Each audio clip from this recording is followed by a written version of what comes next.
time do Quality está entrando para o grupo de 4 times classificados para seguir. E vai ganhar parcialmente R$500 fora baixo do jeito que está aí. O jogador 19, ele tem mais um tiro livre para o time do Comercial Sorriso. O Comercial Sorriso vai para o segundo tiro livre e nesse período aí, que perdia de 1-0, aumentou o prejuízo. Foi para 2-0, vai para o segundo tiro livre. Nós estamos falando de 22 minutos e meio. É mais uma chance que a torcida do Comercial Sorriso estava esperando. Mais uma vez vai lá e defende.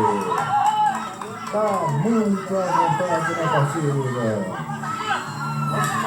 Levantamento de bola lá pela direita para o time do Comercial Sorriso. Nós vamos chegar ao minuto de número 23 e zagueirão número 5. Olha só a conversa dos jogadores aí. Vão mostrando quem é que tem domínio territorial dentro da partida. Geraldo também entrou aí para reforçar o setor de defesa do time do Quality, que vai vencendo pelo placar de 2-0.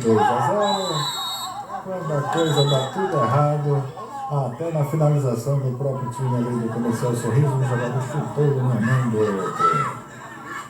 Nós estamos aqui com o J Farma 991892287 na Avenida Central. Aquele lá é o João, tentou chegar na bola lá, mas o número 17, que é o David, chegou primeiro. A disputa ali corpo a corpo foi aceitável segundo a arbitragem.